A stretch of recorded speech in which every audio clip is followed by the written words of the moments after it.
और यही सवाल भारतीय जनता पार्टी के प्रवक्ता शिवम त्यागी से मेरा है। शिवम त्यागी साहब, अतुल लोंढे पाटिल को आपने सुना, आपने फिरोज बख्श साहब को भी सुना और उन छात्रों को भी सुना, और ये सिलसिला है, ये कोई अभी ठीक है, अभी नीट और अगर हम बात करें नेट की बात है, प्रतिष्ठित एग्जाम दोनों देश के, वहां पर ऐसा हुआ। इसके अलावा ये सिलसिला टूटने का नाम नहीं ले रहा है।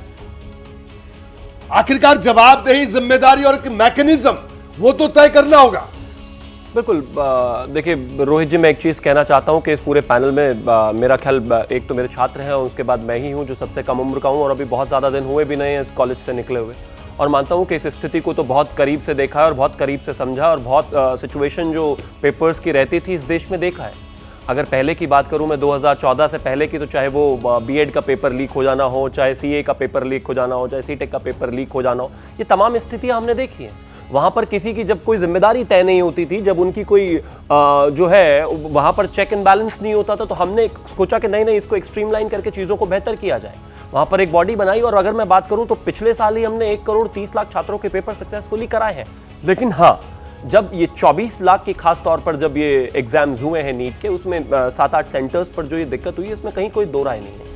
किसी को बख्शना तो है ही नहीं, कोर्ट के सामने विषय है और हम इंतजार कर रहे हैं कि किस तरह का निर्णय आता है। लेकिन जो कहा गया कि पकड़ छूट गई अतुल लोंढे पाटिल जी ने, मैं इसमें राजनीति नहीं करना, मैं राजनीति नहीं इसमें करना चाहता, और राजनीति का यह विषय नहीं है, क्योंकि जब एक बच्चा जो है मेहनत करता है पूरे साल और उसके बाद एग्जाम पेपर अगर इस स्थिति में पहुंच जाए तो दर्द क्या है, उसको मुझे लगता है राजनीति से नहीं जोड़ना चाहिए। लेकिन इस देश में क्या स्थितियां रही हैं, जो कह रहे हैं कि कंट्रोल नहीं रहा, उन्हीं के राजस्थान में 20 से ज्यादा। सर मैं अब आपको रोकूंगा, मैं अतुल जी आपके पास भी आता हूं, लेकिन उससे पहले विद्यार्थी परिषद के, अखिल भारतीय विद्यार्थी परिषद के नेता भी हमारे साथ जुड़े हुए हैं, उनके पास मैं चलूंगा, उनकी एक छोटी सी प्रतिक्रिया इस पर जरूर लेना चाहूंगा। अर्जुन आनंद साहब, आप विद्यार्थी परिषद के छात्र नेता हैं, बताइए, आप विश्वविद्यालय में नारे लगाते हैं, ठीक करेंगे 3 काम, प्रवेश, परीक्षा और परिणाम। ये नारा लगाने वाले मंत्री बन गए केंद्र से लेकर प्रदेश सरकारों में। तो आपको क्या लगता है कि ये 3 चीजें अभी तक भी ठीक नहीं हो पाई? कौन जिम्मेदार है इसका? क्या उन लोगों की जिम्मेदारी नहीं बनती जो विश्वविद्यालय या कैंपस परिसर में नारे लगाते लगाते आज बड़े बड़े ओहदों पर पहुंच गए?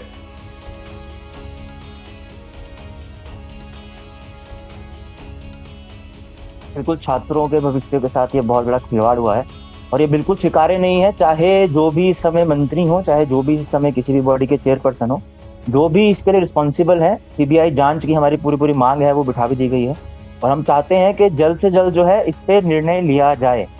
यह बहुत सेंसिटिव विषय है, ऐसा बात करना कि पहले भी होता था या नहीं होता था उससे कोई फर्क नहीं पड़ता। जो अभी हुआ है वो बहुत गलत हुआ है और ना केवल छात्रों का भविष्य के साथ खिलवाड़ है, छात्रों के वर्तमान साथ भी खिलवाड़ है और भूतकाल में जो उन्होंने मेहनत की है, जो उन्होंने परिश्रम किया है, उसके साथ भी बहुत बड़ा अन्याय हुआ है। अन्याय है, खिलवाड़ है, और आप भी इस बात को मानते हैं। मैं आपको रोक रहा हूं। अतुल लोंढे पाटिल साहब, आप कुछ कहना चाह रहे हैं, जल्दी से अपनी बात कहिए, फिर उसके बाद बिहार के उप मुख्यमंत्री भी हमारे साथ जुड़े, उनकी भी एक प्रतिक्रिया में लेनी है। जी सर, बोलिए।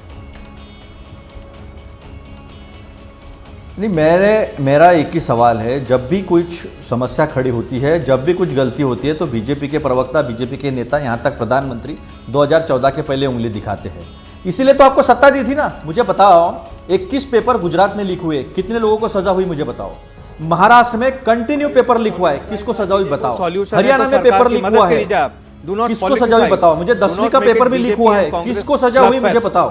राजस्थान में पेपर लीक हुआ, बीएससी के मेंबर को भी अरेस्ट हुआ, वहां एक सख्त कानून पास किया गया आजीवन कारावास का, लेकिन किसको सजा हुई। व्यापम में 100 से ज्यादा लोगों की हत्या हो गई, 75,000 से ज्यादा लोगों का जीवन खत्म हो गया। महाराष्ट्र में 2014 से लेकर आज तक इतना पेपर लीक हुआ है कि बच्चों को पता ही नहीं है। तो जो 21 साल का था वो 31 साल का हो गया, जो 25 साल का था वो 35 साल का हो गया। बिल्कुल, आज भी वो बिल्कुल अतुल जी, अतुल मैं आपको रोकूंगा, बिल्कुल सही बात। और यही सवाल हम उठा रहे हैं कि आखिरकार कार्रवाई होती, कार्रवाइयां नहीं हुई, शायद अब आज आके ये सारी चीजें होती है, ये सिलसिला रुकने का नाम नहीं रहा। शिवम त्यागी, बड़े संक्षेप में अपनी बात कहिएगा। मुझे मैं सिर्फ इतना ही कहना चाहता हूं, केंद्र ने जिस तरीके से चीजें की हैं, अगर आपने देखा हो तो जब हम संशोधन कर कानून में लाए हैं तो सजा को जो है मिनिमम 3 से 10 साल किया है, 1 करोड़ रुपए का मुआवजा किया। और आपने कहा कि आप राजस्थान में जो है कानून बनाकर लोगों को गिरफ्तार कर रहे हैं। राजस्थान में जो प्रदीप ढाका नाम का व्यक्ति जो पेपर लीक कर रहा था, वो भारत जोड़ो यात्रा में राहुल गांधी के साथ है भाई। उसका वकील सलमान खुर्शीद है। आप कैसी बातें कर रहे हैं? और यहाँ पर तेजस्वी यादव के जो गिरफ्तार पीए हुआ। है, तेजस्वी यादव के जो TSC का पीए मेंबर है, गिरफ्तार वो हुआ। बुक कर रहे हैं उस पेपर लीक के TSC माफिया का के लिए मेंबर कमरा। गिरफ्तार हुआ। वो बैठकर 2014 के चलिए उसी बात पर शेम त्यागी, राजनीति नहीं आपको करनी है। रोक रहा हूं। लेकिन सच्चाई